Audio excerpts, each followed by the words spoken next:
హోమియోపతిలో చాలా details history ఉంటుంది. ఏది పడుతుందో ఏది పడదు, దేనివల్ల అయ్యింది, వాళ్ళ ఇంట్లో ఫ్యామిలీ బ్యాక్గ్రౌండ్ ఏంటి, ఇంట్లో ఎంతమంది ఉన్నారు, ఇది అన్నీ చాలా చాలా ఇంపార్టెంట్. ఇది మనకు ఫ్యామిలీలో ఎవరెవరు ఉన్నారు, ఎంతమంది ఉన్నారు, సో దానివల్ల మనకు ఏమైనా డొమెస్టిక్ స్ట్రెస్ ఉందా ఇది తెలుస్తుంది. లేదా ప్రొఫెషన్ వల్ల కూడాను కొన్ని స్ట్రెస్ వస్తాయి. అక్కడ ఎన్వైరన్మెంటల్ ఉంటుంది. ఈరోజు లోపల ఎంత కాంపిటీషన్స్ ఎన్వైరన్మెంట్ ఉంటుంది, చాలా కాంపిటేటివ్ వరల్డ్ ఉంటుంది. ఈ కాంపిటేటివ్ వరల్డ్లోనే కలీగ్స్ మధ్యన సర్టన్ స్ట్రెస్ ఉంటుంది, అందరికీ స్ట్రెస్ ఉంటుంది.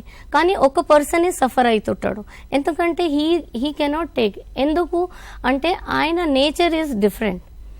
సో ఇది యాక్సెప్ట్ చేయలేకపోతాడు, అందుకే అవి సప్రెస్ అవుతాయి. సప్రెస్ అయ్యి ఇంటర్నలీ ఏవైనా మనకు సిమ్టమ్స్ ఇస్తుంది. ముందు మెంటల్ లెవెల్లో ఇస్తుంది. మెంటల్ లెవెల్లో ఇదే ఉంటుంది. యాంగర్ అన్న కావచ్చు, లేదా చాలా సైలెంట్గా డిప్రెషన్లో పోతారు కదా సర్టన్ పేషెంట్స్, డిప్రెషన్లో అలాగా అవుతుంది. లేదా చాలా ఎక్స్ప్రెసివ్ అవుతారు, ఆ నేచర్ కూడా చేంజెస్ అవుతుంది. సో ఇలాగా ఉంటుంది. సో ఇట్లే మా మెడిసిన్ ట్రీట్ చేస్తుంది.